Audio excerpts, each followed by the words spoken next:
Selamat malam, Shalom. Tuhan, kita bersyukur kalau kembali saat malam yang indah ini kita diberi kesempatan untuk bersama-sama beribadah. Biarlah setiap kita menyiapkan hati kita memberikan yang terbaik bagi hormat kebesaran nama Tuhan kita Yesus Kristus. Kita akan tinggikan Dia, kita mau pujikan, tinggikan dirimu.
Bermasmur dan bermasmur, amin.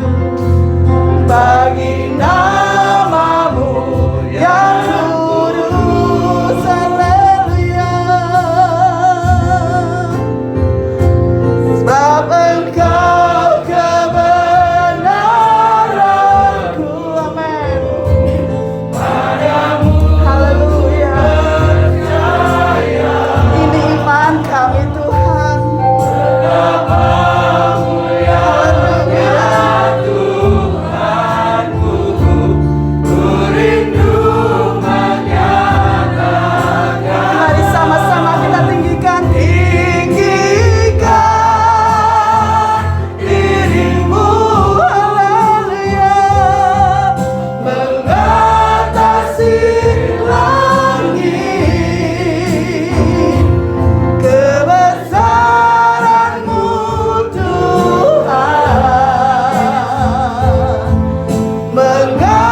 kasih Yesus. Terima kasih Bapa. Haleluya. Haleluya. Terima kasih Tuhan. Sungguh kami bersyukur saat malam yang indah ini Bapa, untuk setiap kesempatan yang Kau masih beri dalam hidup kami.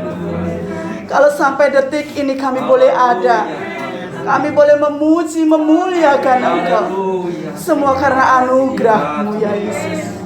Ini kami Tuhan, siapkan kami untuk kami boleh memuji, memuliakan Engkau, terutama mendengarkan sebagian daripada firman-Mu. Biarlah setiap ibadah yang kami lakukan hanya bagi kebesaran dan hormat kemuliaan nama-Mu Tuhan. Engkau mengampuni setiap kami, Engkau memulihkan setiap kami. Engkau senantiasa melayakkan kami untuk kami boleh datang kepadamu ya Yesus. Menyerahkan seluruh ibadah saat malam hari ini dalam tangan kasih-Mu. Mulai awal, pertengahan, hingga pada akhirnya, kami menyerahkan hanya di dalam tangan kasih-Mu Tuhan. Di dalam nama Tuhan kami Yesus Kristus, kami ucap syukur dan berdoa. Yang percaya mari katakan amin. Puji Tuhan. Silakan duduk Bapak Ibu Saudara yang terkasih di dalam Tuhan. Sungguh kita bersyukur kalau Tuhan senantiasa mengasihi kehidupan kita sampai detik ini. Kita boleh bernafas, kita boleh memiliki kesehatan, semua karena anugerah kasih kemurahannya. Kita melupakan setiap hal yang terjadi dalam kehidupan kita. Biarlah setiap duka, air mata, suka, semuanya boleh datang silih berganti. Tapi kita boleh tetap yakin dan percaya bahwa hari-hari kita hanya untuk memuji, memuliakan nama Tuhan. Hari ini ku bernyanyi. Amin.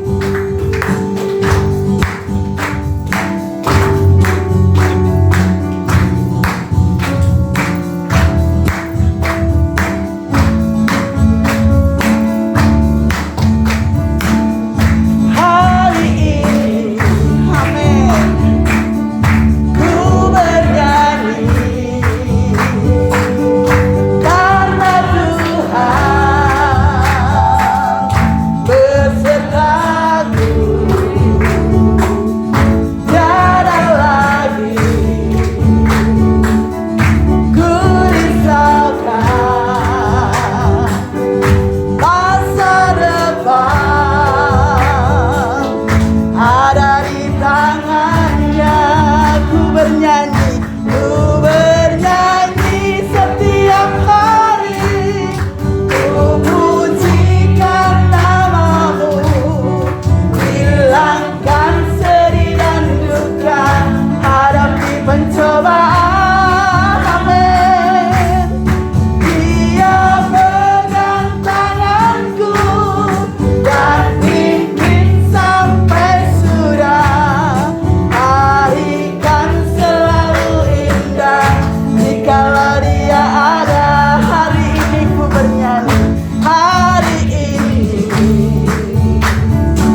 Bapak Ibu Saudara yang terkasih, puji Tuhan, hari akan selalu indah jika kita bersama-sama dengan Tuhan.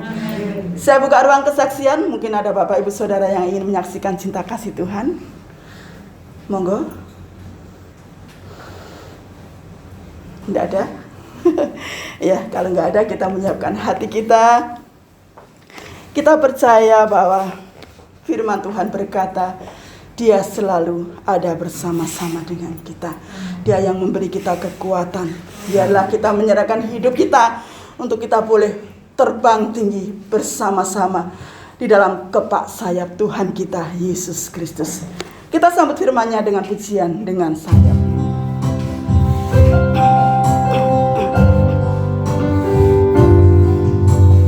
Firman-Mu berkata, Kau besertaku. Maka kuat roh dan jiwaku. Tangan-Mu Tuhan selalu ku nantikan. Di setiap langkahku percaya. Katakan firman-Mu. Firman-Mu berkata, Kau besertaku. Haleluya Yesus. Maka kuat roh dan jiwaku. Tangan-Mu Tuhan selalu ku nantikan. Di setiap langkahku percaya. Dengan sayap-Mu ku akan terbang tinggi. Di tengah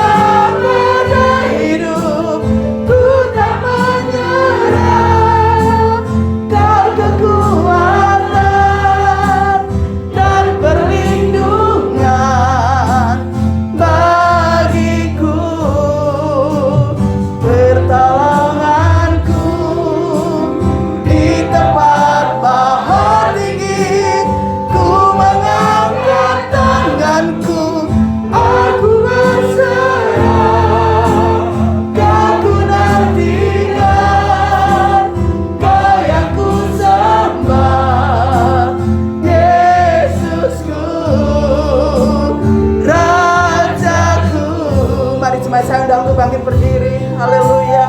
Katakan firman-Mu.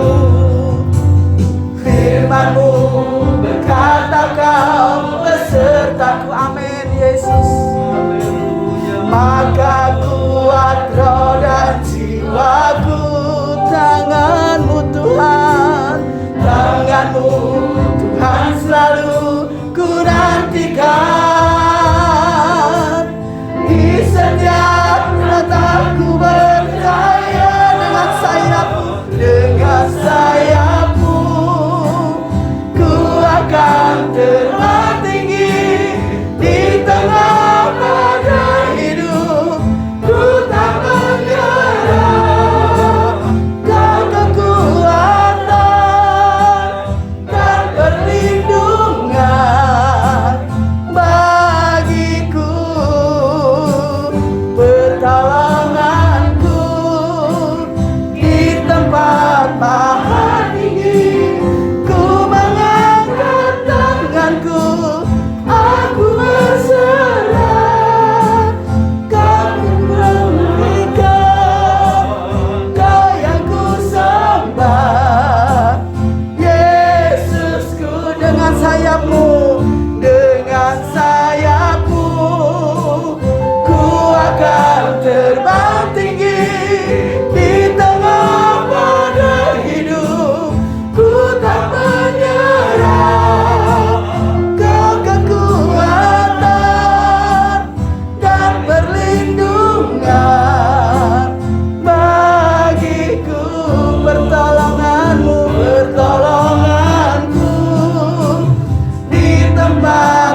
selanjutnya kami serahkan kepada hambanya, Saudara Yanto, untuk menyampaikan firman Tuhan.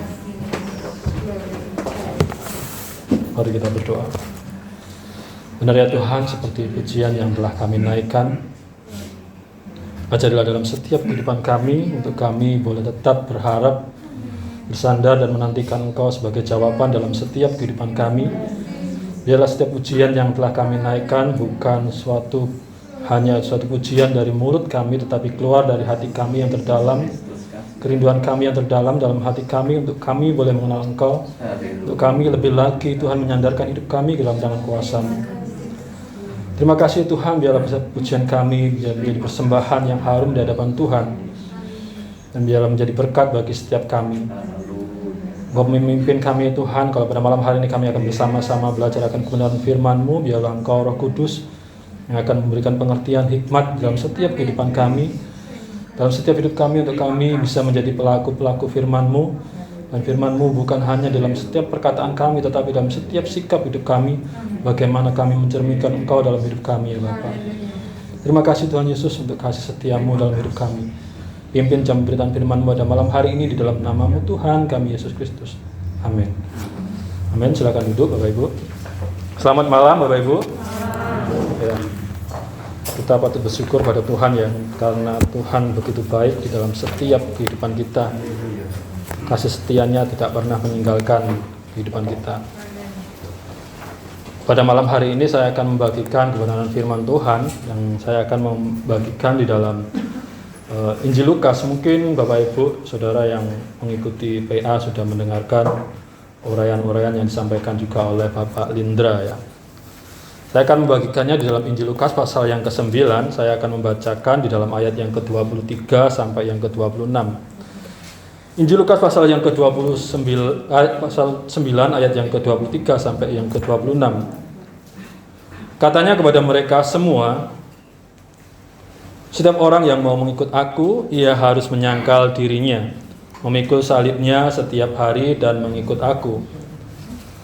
Karena barang siapa mau menyelamatkan nyawanya, ia akan kehilangan nyawanya.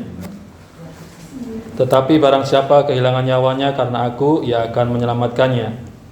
Apa gunanya seorang memperoleh seluruh dunia, tetapi ia membinasakan atau merugikan dirinya sendiri? Sebab barang siapa malu karena aku dan karena perkataanku, Anak Manusia juga akan malu karena orang itu, apabila ia datang kelak dalam kemuliaannya dan dalam kemuliaan Bapa dan malaikat-malaikat kudus. Amin. Demikian untuk pembacaan firman Tuhan pada malam hari ini. Bapak Ibu Saudara yang dikasihi Tuhan, di dalam Injil Lukas pasal yang ke-9 ayat yang dalam satu perikop ini ada ayat yang ke-22 sampai yang ke-27, tetapi saya membacakan di dalam ayat yang ke-23 sampai yang ke-26. Di sini menceritakan bagaimana tentang Yesus memberitahukan tentang penderitaan yang pertama kalau di Injil Lukas. Kalau kita boleh membaca di dalam keseluruhan di dalam Injil Lukas, kita akan menemukan bahwa bagaimana Yesus menyampaikan setiap apa yang akan terjadi di dalam pelayanannya, di dalam kehidupan waktu dia hadir dalam dunia. Kalau kita ketika membaca di dalam ayat yang ke-23, katanya kepada mereka semua, setiap orang yang mau mengikut aku, ia harus menyangkal dirinya, memikul salibnya setiap hari dan mengikut aku. Mungkin kita boleh berpikir bahwa orang Kristen itu rasanya hidupnya tidak enak ya. Harus seperti ada tuntutan atau seperti ada kewajiban sebagai orang Kristen, yaitu menyangkal diri dan memikul salib. Kalau kita boleh tahu bahwa ketika kita membaca mungkin di dalam pelajaran atau di dalam kisah Yesus sendiri yang disalib, kalau kita ketahui bahwa salib itu adalah sesuatu hukuman yang sangat keji, hukuman yang sangat itu adalah hukuman mati. Kalau kita tahu sendiri bagaimana Yesus dan dua orang penjahat ketika mereka memikul salib, tujuan dari memikul salib adalah kematian. Kalau kita membaca di dalam Perjanjian Lama bahwa salib adalah suatu kutuk, di mana orang yang mati di salib adalah mati yang digantung di bawah langit, di atas bumi. Itulah orang yang disalib. Ketika Yesus memberikan peringatan kepada murid-muridnya, pengajaran kepada murid-muridnya bagaimana ketika mereka harus mengikuti Yesus, ketika mereka harus menjadi murid Yesus, apa yang harus dilakukan, yaitu menyangkal diri dan memikul salib. Mungkin bagi kita, cek gak enak jadi orang Kristen ya. kok isinya penderitaan, isinya memikul salib. Tidak ya, bukan begitu. Tetapi bagaimana kita menyangkal diri, bagaimana kita memikul salib, bukan berarti kita dalam setiap kehidupan kita sehari-hari dimanapun kita berada, kita membawa salib kemana-mana, kita membawa balok seperti yang dialami oleh Yesus. Tidak. Tetapi di dalam penderitaan, di dalam salib yang Yesus sampaikan ini bukan salib yang begitu seperti apa yang dialami oleh Yesus. Tetapi di sini dalam pengajaran Yesus ini disampaikan kepada para murid-muridnya pada waktu itu. Kalau kita ketahui dalam kisah dari selanjutnya dari para murid-murid dari para rasul ini, mereka di dalam kehidupan mereka tidak ada yang menjadi rasul. Setelah itu mereka hidup dengan hidup yang mewah, dengan hidup yang parlente, dengan hidup yang begitu bergelimpangan dengan harta. Ketika mereka menyampaikan kabar baik atau menyampaikan kabar sukacita, menyampaikan tentang penderitaan Yesus, menyampaikan tentang kematian dan kebangkitan Yesus kepada banyak orang, para rasul mereka menghadapi banyak berbagai tantangan. Kalau kita ketahui mungkin dalam membaca dari sejarah-sejarah tentang para rasul bahwa banyak dari mereka yang mereka matinya tidak seperti orang-orang biasa mati, mungkin mati sakit atau mati ya karena sudah terlanjut usia, tetapi banyak dari mereka, dari para rasul ini, mereka dalam istilah mati syahid atau mati di dalam jalan Tuhan. Seperti Rasul Petrus, ketika dia mati harus mati disalib, bukan disalib seperti Yesus, tapi dia disalib harus terbalik, yaitu kepala di bawah. Semua hampir para murid-murid itu mengalami semua itu. Dan kalau kita membaca apakah ayat ini juga berlaku di dalam setiap kehidupan kita?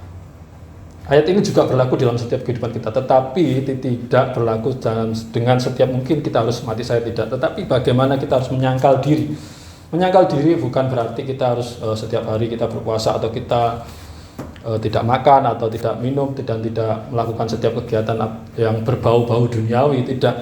Dan kita harus melakukan setiap kegiatan seperti kegiatan kerohanian, kekristenan, tidak. Tetapi di sini menyangkal diri bagaimana dalam setiap sikap hidup kita boleh menyangkal diri dari setiap mungkin hal-hal yang membuat kita mencari dalam istilahnya mencari kepuasan diri kita, menuruti segala hawa nafsu, keinginan daging kita, untuk supaya kita mendapatkan kepuasan di dalam setiap kehidupan kita, mungkin melalui setiap pikiran, perkataan, tindakan kita di dalam setiap kehidupan kita sehari-hari. Dan di sini Yesus juga mengajarkan memikul salib adalah bagaimana kisah memikul salib bukan penderitaan yang kita alami, bukan karena penderitaan yang kita buat, penderitaan yang kita lakukan sendiri. Ketika kita mungkin sakit karena dalam tanda kutip kita buat sendiri, seperti mungkin diabetes, kita melakukan makan yang tidak sesuai atau makan yang tidak, sudah tahu kita memiliki keturunan diabetes tetapi kita makan dengan makan yang tidak teratur, dengan makan yang tidak sesuai dengan porsi-porsinya, ataupun penyakit-penyakit yang lainnya, mungkin kita sudah memiliki darah tinggi atau apa, kita makan sate kambing atau apa, itu penderitaan yang kita buat. Atau lain-lainnya, kita mungkin kebut-kebutan di jalan terjadi kecelakaan, terus kita mungkin patah kaki atau patah tangan, patah tulang, apapun yang terjadi. Bukan begitu penderitaan atau penderitaan orang-orang Kristen yang harus kita alami. Banyak sekali penderitaan, mungkin penderitaan bukan juga penderitaan yang kita buat karena ya seperti pikiran-pikiran kita sendiri, tetapi penderitaan yang kita alami mungkin seperti memikul salib di dalam setiap kehidupan kita. Ketika kita mungkin dalam kehidupan kita sebagai orang Kristen, di dalam kehidupan kita keseharian kita, di dalam lingkungan kita, di dalam sosial kita bermasyarakat, kita mungkin hidup di tengah-tengah mayoritas, kita mungkin tidak diterima, ataupun banyak cibiran-cibiran atau sesuatu hal yang tidak mengenakan di dalam setiap kehidupan kita karena kita sebagai orang Kristen. Itu juga adalah salah satu salib di dalam setiap kehidupan kita sebagai anak Tuhan. Salib itu banyak sekali dalam kehidupan kita, tantangan-tantangan. Mungkin kita ketika kita menyaksikan cinta kasih Tuhan, kita menceritakan Yesus di dalam kehidupan kita kepada orang lain, tetapi orang lain menolak kita atau mencibir kita. Bahkan kalau kita mengetahui, kita mendengar bagaimana kisah dari para misionaris, para penginjil, mereka yang memberitakan memberitakan Injil, juga banyak dari mereka yang mati karena Injil Kristus. Itu juga adalah suatu salib di dalam kehidupan mereka. Dalam setiap kehidupan kita mungkin kita memiliki salib-salib sendiri, tapi salib yang Yesus inginkan bukan salib karena yang kita lakukan, karena kesalahan kita sendiri sehingga kita menderita. Karena kesalahan kita sendiri kita mengalami setiap permasalahan di dalam setiap kehidupan kita. Banyak masalah-masalah yang kita alami bukan karena mungkin Tuhan mengizinkan karena Tuhan mengizinkan secara pribadi, tetapi karena perbuatan kita yang tidak kita sadari atau mungkin tidak kita akui dalam kehidupan kita sehingga kita menderita. Banyak sekali yang mungkin kalau kita mendengar bagaimana kesaksian-kesaksian orang menyatakan bahwa ya aku mengikut Yesus, aku menderita, aku harus bangkrut, aku harus hutang sini, hutang sana. Ya kalau kita boleh mengoreksi dalam kehidupan kita sendiri, mungkin itu adalah salah satu dari perbuatan kita. Tetapi banyak juga dari kita, mungkin kita sebagai anak Tuhan, kalau kita pernah mendengar juga kesaksian dari salah satu jemaat di sini bahwa ketika kita menerima Yesus dalam kehidupan kita, kita harus dikeluarkan dari pekerjaan kita. Itu adalah juga salib di dalam kehidupan kita. Itu adalah salah satu penyangkalan diri kita. Bagaimana, apakah kita mampu menyangkal diri kita ketika kita harus menghadapi tantangan itu, ketika kita harus mungkin dikeluarkan dari pekerjaan kita karena penerimaan kita kepada Kristus, karena kita harus menerima Yesus sebagai Tuhan dan Juru Selamat kita. Itu adalah juga salah satu salib di dalam setiap kehidupan kita. Di dalam kehidupan saya sendiri pun saya sering sekali menceritakan kepada Bapak Ibu juga sebagai kesaksian dalam hidup saya sendiri. Ketika dalam kehidupan saya, dalam perjalanan kehidupan saya juga dari keluarga yang bukan orang Kristen, dari kecil kami keluarga besar adalah keluarga non-Kristen. Bagaimana dalam perjalanan kehidupan saya ketika saya sudah besar, saya disuruh kembali lagi ke agama keluarga besar. Tetapi ya bagi saya itu bukan salib, ya bagi saya itu ya sudahlah, itu mungkin suatu cobaan atau ujian. Apakah saya mampu menyangkal diri, apakah saya mampu menghadapi cobaan itu. Tetapi di sini Yesus mengajarkan kepada murid-muridnya untuk mereka bertahan. Bagaimana para rasul ini bertahan? Kalau misal para rasul ini tidak bertahan di dalam kehidupan mereka, bisa saja mereka lari dari setiap panggilan mereka. Kalau kita ketahui ketika Yesus ditangkap, ketika Yesus dianiaya, para murid mereka melarikan diri. Bahkan sampai Petrus pun yang seorang murid yang begitu sangat getolnya, begitu sangat terlalu semangat, begitu semangatnya untuk mengikut Yesus. Ketika Yesus ditangkap, dia melakukan yaitu memotong telinga seorang Malkus dan dia lari dari kenyataan. Dia bahkan menyangkal Yesus sampai 3 kali. Padahal Yesus sudah memperingatkan hal ini kepadanya. Yesus sudah memperingatkan ini kepada murid-muridnya. Tetapi bagaimana ketika mereka menghadapi semuanya itu, mereka mengalami keputusasaan. Ketika Yesus mati, mereka mengalami keputusasaan. Mereka kembali lagi kepada pekerjaan mereka masing-masing. Mereka sepertinya putus asa. Mereka tidak ada gunanya, seperti domba yang kehilangan gembala. Mereka tercerai-berai. Mereka harus kembali ke pekerjaan mereka. Dan di mana murid-murid sebagai nelayan, mereka kembali kepada nelayan. Itulah yang dialami oleh para murid-murid. Padahal mereka sebagai para murid, mereka sudah belajar daripada Yesus. Di sini Yesus memberikan suatu contoh dan teladan bagaimana, karena barang siapa mau menyelamatkan nyawanya, ia akan kehilangan nyawanya. Tetapi barang siapa kehilangan nyawanya karena aku, ia akan menyelamatkannya. Bapak Ibu, bukan karena barang siapa mau menyelamatkan nyawanya, ia akan kehilangan nyawanya. Bukan berarti kita ketika ada bencana atau ketika kita saat beribadah begini terus ada gempa bumi terus kita diam saja, kita tidak menyelamatkan nyawa kita. Bukan berarti begitu. Kalau kita hal itu yang kita lakukan itu adalah sesuatu hal yang konyol, bukan kita berusaha. Kalau kita berusaha untuk menyelamatkan nyawa kita karena bencana atau gempa bumi pada saat ini, itu adalah suatu hal yang Tuhan berikan pada kita hikmat untuk kita menyelamatkan diri. Tetapi di sini bukan hal itu yang Yesus nyatakan, bahwa karena barang siapa mau menyelamatkan nyawanya, ia akan kehilangan nyawanya. Tetapi barang siapa kehilangan nyawanya karena aku, ia akan menyelamatkannya. Di sini adalah bagaimana ketika murid-murid Yesus yang dinyatakan oleh Yesus adalah bagaimana ketika mereka mungkin akan menyelamatkan atau eman-eman kehidupan mereka karena mereka tidak mau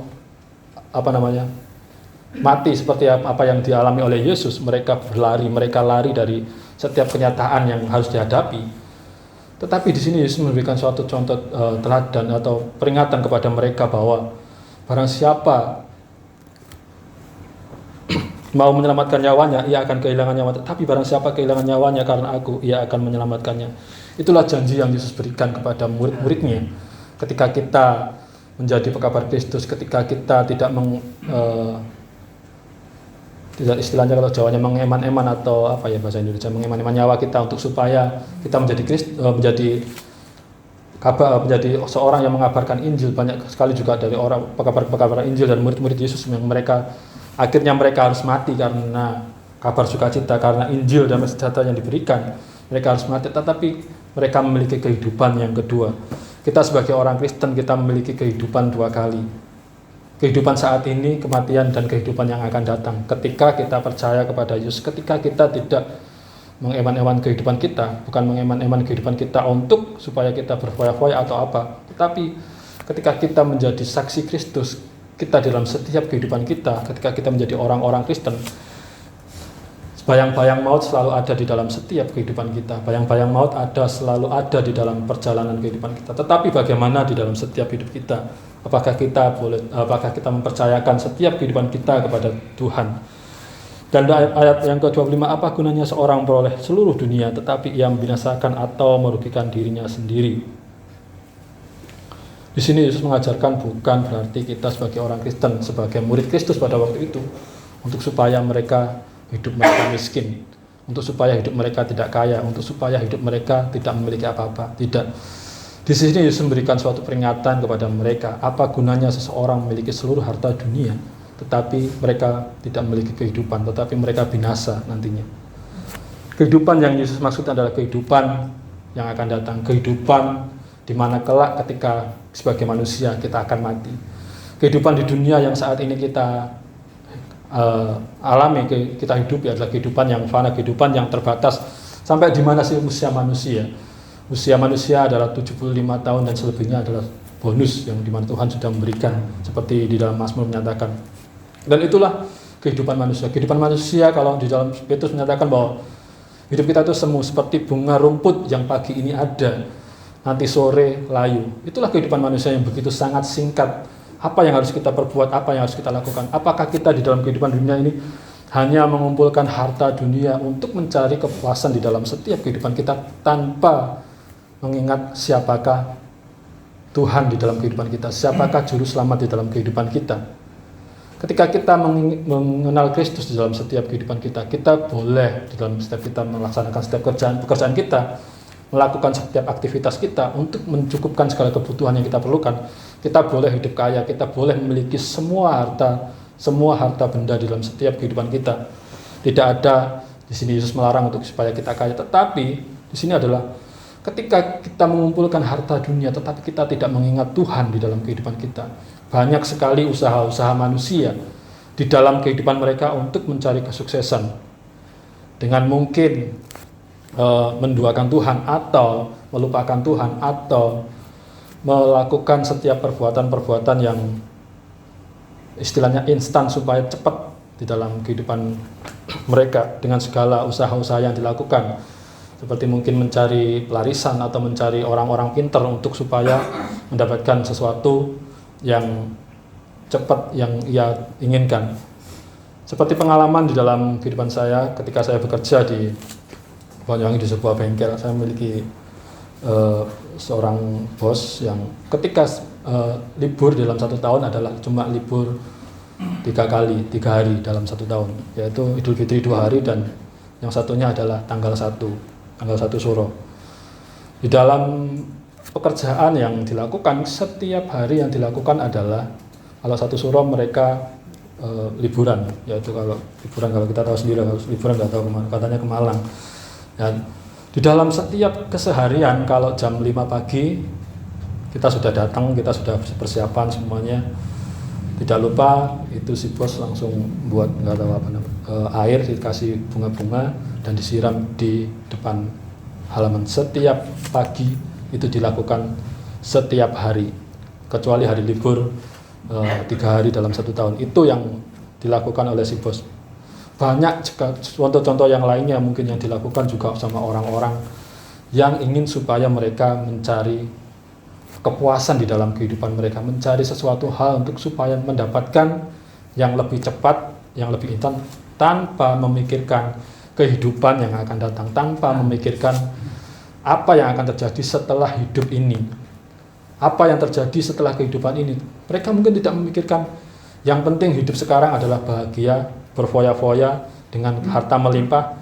Tuhan ya Tuhan nanti saja. Kalau ingat, tapi kalau nggak ingat ya nggak tahu lagi. Ya itu yang dialami oleh banyak orang kalau kita ketahui.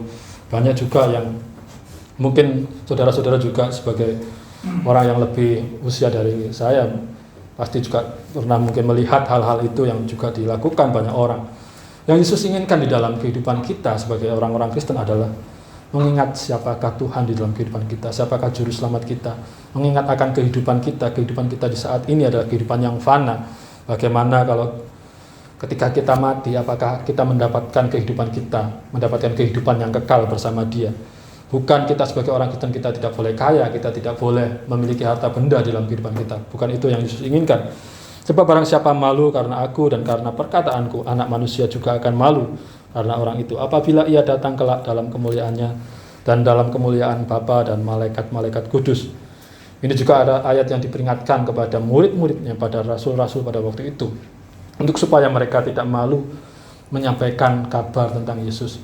Kalau kita ketahui bahwa siapakah si Yesus, kebanyakan dari orang-orang pada waktu itu, orang-orang Yahudi, imam-imam kepala dan para imam, para ahli Taurat menyatakan bahwa Yesus itu adalah seorang, tidak lebih dari seorang tukang kayu. Dia adalah anak tukang kayu dan pekerjaannya pun yang pastinya adalah meneruskan dari pekerjaan orang tuanya, yaitu sebagai seorang tukang kayu. Kalau kita ketahui bahwa seorang tukang kayu bukan seseorang yang dianggap orang yang mampu atau orang yang kaya, pasti dia dianggap adalah orang yang dianggap sebelah mata. Siapa Yesus? Dan sehingga ketika mungkin murid-murid harus mengakui Yesus sebagai guru mereka, Yesus sebagai teladan mereka, Yesus sebagai pengajar mereka, mungkin harus banyak yang mereka hadapi. Mereka harus mungkin diolok di dalam kehidupan mereka. Kalau kita ketahui bahwa juga saudara-saudara daripada Yesus pun mereka juga malu ketika Yesus, banyak orang menyatakan bahwa Yesus ini seperti orang gila yang mengajar kepada banyak orang. Saudara-saudaranya pun malu untuk supaya mereka, saudara-saudara Yesus ini, untuk supaya mengajak Yesus pulang ke rumahnya, karena mereka malu karena Yesus. Tetapi di sini Yesus memberikan peringatan kepada murid-muridnya untuk supaya mereka tidak malu pada nantinya dan tidak mengalami ketakutan seperti yang Petrus alami ketika Yesus ditangkap. Dia menyangkal 3 kali dan dia tidak mengakui siapakah Yesus. Bapak-Ibu Saudara dikasihi Tuhan, di sini Yesus sudah menjelaskan bahwa sudah menyatakan sendiri apa yang akan dialami. Anak manusia harus menanggung banyak penderitaan dan ditolak oleh tua-tua, imam-imam, kepala dan ahli-ahli Taurat, lalu dibunuh dan dibangkitkan pada hari ketiga. Dan di sini bagaimana Yesus sudah memberitahukan kepada para murid-muridnya. Ayat yang kita baca ini juga berlaku di dalam setiap kehidupan kita. Ketika kita sebagai anak Tuhan, ketika kita sudah mengakui kita sebagai orang-orang Kristen, sebagai murid-murid Kristus, Yesus memberikan peringatan bahwa kita harus dapat menyangkal diri kita, memikul salib dan mengikut Dia. Itu yang Yesus inginkan. Dan kita tidak gila dengan harta dunia, kita tidak melupakan Tuhan dengan segala apa yang kita miliki, dan dengan segala hal kita lakukan untuk kita mendapatkan semuanya itu. Dan juga kita tidak istilahnya tidak mengeman-eman nyawa kita untuk menjadi saksi Kristus. Bukan mengeman-eman nyawa kita karena kita mengeman-eman untuk supaya kita hidup di dalam keduniawian ya. Tetapi di sini Yesus memberikan suatu contoh yang baik bagaimana Yesus sudah menyatakan sendiri bahwa Dia datang ke dunia. Dia bahkan ditolak oleh imam-imam yang tua-tua, ahli Taurat di dalam pelayanannya, dan juga Dia harus dibunuh dan dan nantinya akan dibangkitkan pada hari yang ketiga. Dan di sini Yesus juga memberikan peringatan bahwa kita tidak boleh malu di dalam pengiringan kita kepada Tuhan, tidak malu bahwa dalam setiap kehidupan kita sebagai anak-anak Tuhan, mungkin kita harus menghadapi olokan-olokan. Kalau kita sudah tahu tentang jawaban di dalam setiap kehidupan kita akan enak memberikan jawaban kepada orang yang mungkin menghina kita, yang mungkin mengolok kita. Siapakah Yesus? Siapa Yesus? Yesus adalah tidak jauh dari seorang manusia yang engkau anggap sebagai Tuhan. Mungkin ketika kita menjadi orang Kristen, orang yang sudah kuat di dalam iman kita, di dalam pengertian pemahaman kita tentang Yesus sebagai Tuhan, kita akan enak saja menjawab, ya Yesus adalah Tuhan, Yesus adalah Juru Selamat di dalam kehidupan kita, Yesus adalah penolong, Yesus adalah Tuhan yang menjadi manusia, itu akan menjadi gampang ketika kita menjadi orang yang percaya. Bagaimana ketika misal kita ada orang-orang yang baru percaya kepada Tuhan, kita harus diolok. Kamu itu menyembah manusia yang dituhankan, menyembah namanya Tuhan kok disalib, namanya Tuhan kok dibunuh. Bagaimana ketika kita harus menghadapi mungkin pertanyaan atau ejekan? Ini tidak lebih dari suatu ejekan, bukan suatu pertanyaan. Mungkin di dalam pengalaman Bapak Ibu Saudara juga pernah mengalami hal ini ketika harus menerima Tuhan Yesus sebagai juru selamat di dalam kehidupan dari Bapak Ibu. Dari pengalaman saya seringkali menceritakan pengalaman saya. Ini ada pengalaman, karena pengalaman saya lebih saya mengerti daripada kalau pengalaman dari orang-orang lain kan katanya, saya kan tidak tahu sendiri. Tetapi kalau dari pengalaman saya sendiri, ketika saya masih SD kelas 3, kelas 2 SD, masih kecil, masih umur 7-8 tahun kalau nggak salah. Itu baru saja saya masih baru Kristen, belum. Saya bukan Kristen dari kecil, jadi bukan Kristen dari lahir, jadi kelas 2 atau kelas 3 itu, hanya usia 7 tahun. Pada waktu itu teman-teman saya mengatakan bahwa, loh, kamu orang Kristen? Iya. Mesti menyembah siapa? Menyembah Yesus yang ditelanjangi, disalib ya, yang menyembah Yesus yang manusia jadi Tuhan. Saya sebagai orang Kristen yang baru ya, saya sempat berpikir, iya ya saya ya malu, ya malu, ya diam aja. Terus akhirnya beberapa kali saya ditanya, kamu orang Kristen ya? Agak bingung menjawab, ngomong iya, nanti pasti diejek lagi, ngomong enggak, tapi gimana? Iya. Kamu menyembah Yesus Tuhan yang menjadi manusia yang dituhankan. Iya, ngomong iya. Terus dikasih tahu iya gitu aja. Soalnya saya nggak bisa menjawab apa yang harus saya katakan, apa harus saya jawab kepada mereka, karena pemahaman saya pun masih terbatas. Saya masih kecil, saya belum tahu siapa Yesus. Saya belum tahu jelas siapakah juru selamat, apa maksud dari Tuhan menjadi manusia. Tetapi ketika saya harus belajar, setidaknya saya boleh mengerti bahwa inilah Yesus, inilah Tuhan. Di mana Yesus sudah memberikan contoh, di mana Yesus sudah memberikan suatu teladan, di mana Yesus sudah menyatakan semuanya bahwa sebagai murid-muridnya tidak segampang yang kita pikirkan sebagai orang Kristen yang harus kehidupan selalu bahagia, kehidupan orang Kristen selalu jalannya lurus, tidak. Tapi di sini bahwa Yesus sudah memberikan suatu peringatan terlebih dahulu bagi kita. Jangan sampai kita terlena ketika kita menjadi orang Kristen. Kita terlena menjadi orang Kristen, kita sepertinya hidup bahagia, tetapi pada ujungnya ketika kita lupa akan peringatan yang Yesus berikan, kita kecewa kepada Tuhan. Kita mungkin malu dengan orang-orang sekitar kita. Mungkin kita meninggalkan Tuhan di dalam kehidupan kita. Tetapi dalam pengajaran yang Yesus sampaikan kepada para murid-muridnya ini tidak berlaku hanya kepada para rasul pada waktu itu, kepada para rasul yang menjadi murid Yesus. Bagaimana kalau kita ketahui bahwa para rasul ini sudah belajar daripada Yesus 3,5 tahun di dalam kehidupan mereka bersama Yesus, 24 jam setiap hari bersama dengan Yesus. Tidak serta-merta mereka secara langsung ketika Yesus harus mati, mereka percaya bahwa Yesus akan bangkit. Padahal Yesus sudah menyatakan sendiri 3 hari setelah kematiannya dia akan bangkit. Tetapi mereka melupakan karena mereka sepertinya putus asa di dalam pengiringan mereka. Bagaimana dengan kehidupan kita?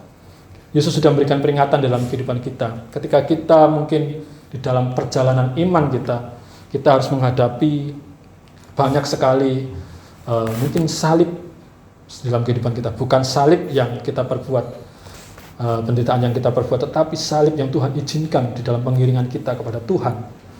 Apakah kita tetap mengingat akan kasih Tuhan? Apakah kita tetap mengingat Tuhan yang dimana Tuhan sudah memberikan suatu peringatan kepada kita untuk kita juga siap sedia apa yang akan terjadi di dalam kehidupan kita. Sebagai anak-anak Tuhan, kita harus tetap mampu juga menyangkal diri dalam kehidupan kita.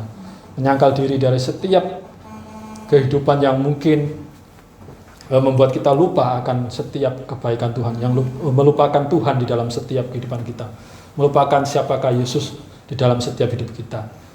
Biarlah renungan firman Tuhan pada malam hari ini boleh mengingatkan kembali kepada kita tentang peringatan yang Yesus ajarkan kepada para murid-murid. Ini juga berlaku dalam kehidupan kita untuk memperingatkan dalam kehidupan kita sebagai murid-murid Kristus, sebagai anak-anak Tuhan. Untuk supaya kita tetap mampu, kita boleh tetap setia di dalam setiap pengiringan, di dalam setiap perjalanan kehidupan kita. Amin. Mari kita berdoa.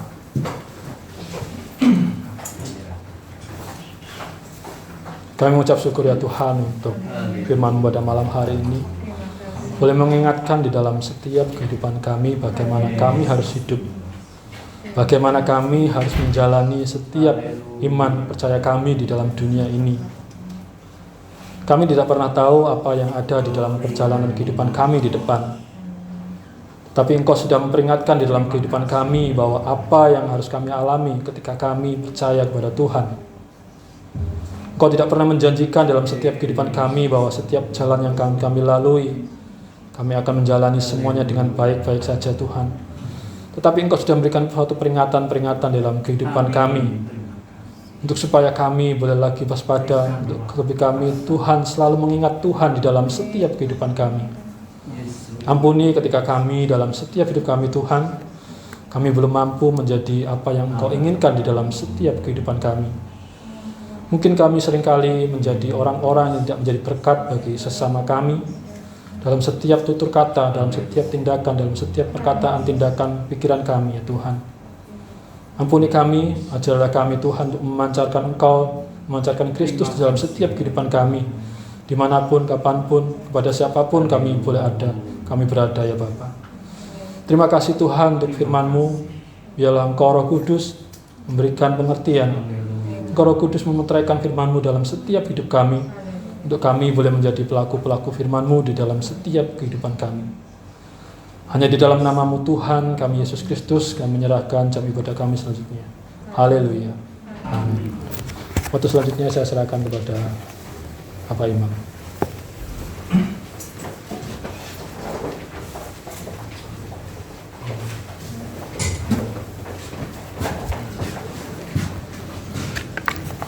Selamat malam.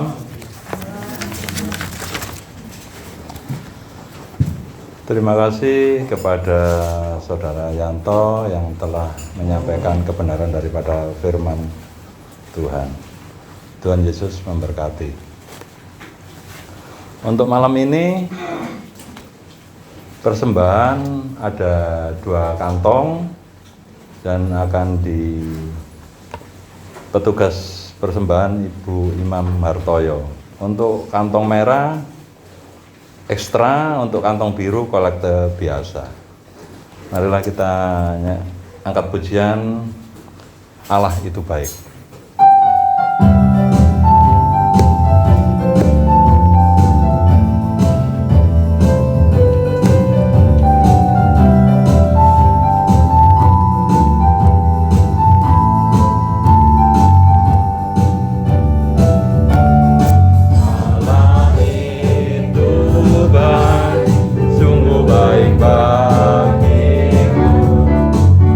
Tunjuk banyak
kita akan berdoa. Kami minta tolong Bapak Faidi untuk pimpin doa. Kami ucap syukur di hadapan Tuhan kalau pada malam hari ini kami boleh mendengarkan sebagian dari firman-Mu. Haleluya. Tuhan memateraikan firman-Mu di dalam kehidupan kami. Amin. Dan biarlah apa yang kami lakukan semua ini untuk kemuliaan nama-Mu. Kami juga ucap syukur Tuhan kami boleh memberi persembahan. Dan Tuhan berkati persembahan ini dan biarlah untuk pekerjaan Tuhan di tempat ini. Terima kasih Bapak. Hanya di dalam nama Yesus kami serahkan segala doa dan permohonan kami. Haleluya. Amin. Amin. Terima kasih Bapak Faidi. Baiklah, akan kami bacakan petugas untuk Jumat depan Natal TPI Tengger. Pujian akan dipimpin oleh Bapak Daniel Supriyanto. Singer ada dua, Ibu Nini dan Ibu Cornelius. Persembahan akan di petugas Ibu Jakaria dan Ibu Kasno. Pengumuman Ibu Lani Hartoyo. Ibadah di Dharma Harapan untuk sore ya, dilayani oleh Pendeta Menahem. Mengundang semua yang hadir malam ini untuk hadir dalam ibadah Natal TPI Tengger besok Jumat depan ya Ibu-ibu, Bapak. Untuk malam ini selesai ibadah ada latihan paduan suara dan doa penutup akan dipimpin oleh Saudara Kristio. Terima kasih.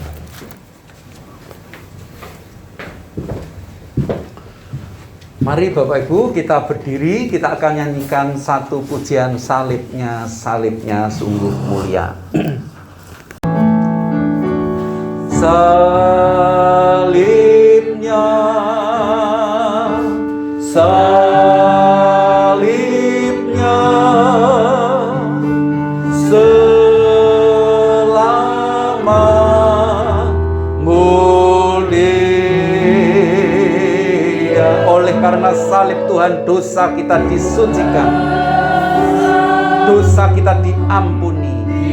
Disucikan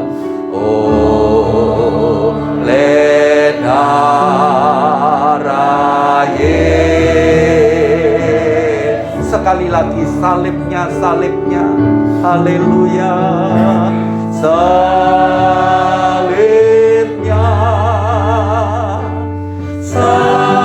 salibnya, selamanya mulia.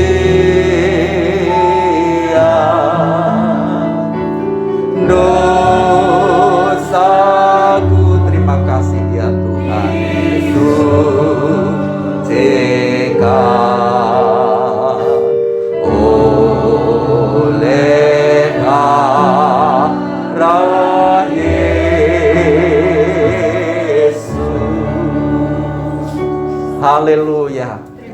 Hanya Engkau Tuhan Yesus satu-satunya pribadi yang dapat mengampuni dosa.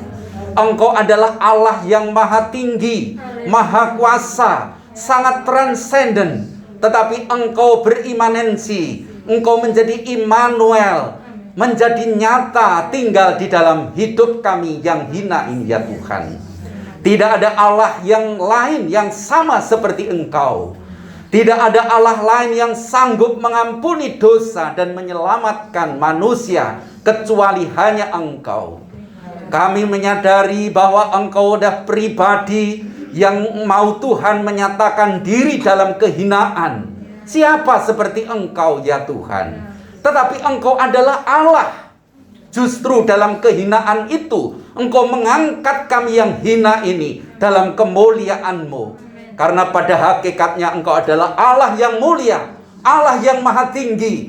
Tetapi Engkau menyatakan diri-Mu di dalam kelahiran yang akan dirayakan pada hari Jumat yang akan datang dan dirayakan oleh gerejamu di seluruh dunia ini ya Tuhan. Firman-Mu pada malam hari ini mengajar kami agar kami meneladani Engkau ya Tuhan, menyangkal diri, pikul salib, tidak sayang akan nyawa kami. Hal itu menjadi nyata di dalam diri-Mu karena Engkau mengajar bukan dengan perkataan, Engkau mengajar dengan kuasa dan perbuatan, dan itu sungguh-sungguh nyata di depan mata kami melalui firman Tuhan yang boleh disingkapkan di dalam hidup kami. Tuhan, Engkau mau memikul salib demi kami. Engkau menyangkal diri juga demi kami menjadi manusia dengan menanggalkan kealahan. Bahkan ya Tuhan, Engkau taat kepada Bapa juga demi keselamatan kami. Untuk itu melihat kasih-Mu yang sangat begitu besar dalam karya salib ini, mampukan kami untuk tetap memikul salib kami masing-masing ya Tuhan. Kau memberkati hamba-Mu Saudara Yanto yang telah menyampaikan kebenaran firman Tuhan pada malam hari ini. Engkau pakai, Engkau tambahkan hikmat di dalam berbicara, dalam menyampaikan kebenaran firman Tuhan. Dan kami semua Tuhan yang berkumpul di tempat ini pada malam hari ini, kami yang menaruh rindu, menaruh harap kepada Tuhan, kiranya Tuhan memberkati kami. Setiap usaha yang dilakukan oleh setiap kami, baik yang berwira swasta maupun yang mengabdikan hidup bagi negara maupun bagi perusahaan-perusahaan, Tuhan memberkati.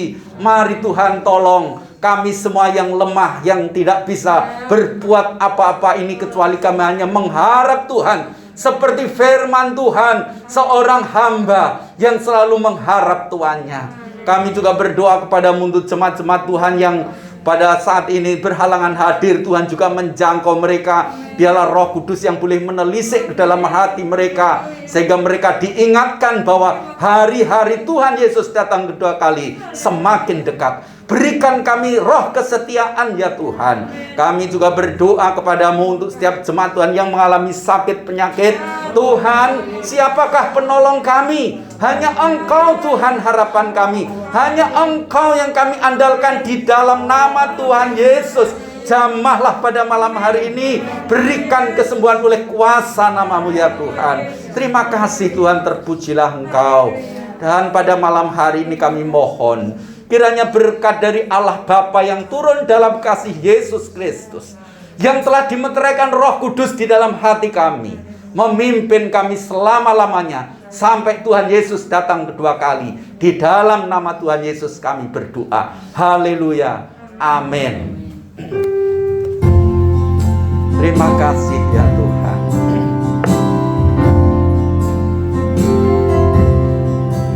Bapa, terima kasih. Bapa, terima kasih. Bapa, di dalam surga, ku terima kasih.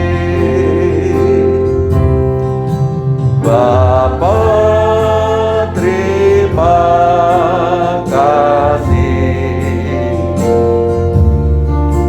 Bapa, terima kasih. Bapa, di dalam surga, ku berterima kasih. Amin. Tuhan berkati, silahkan duduk.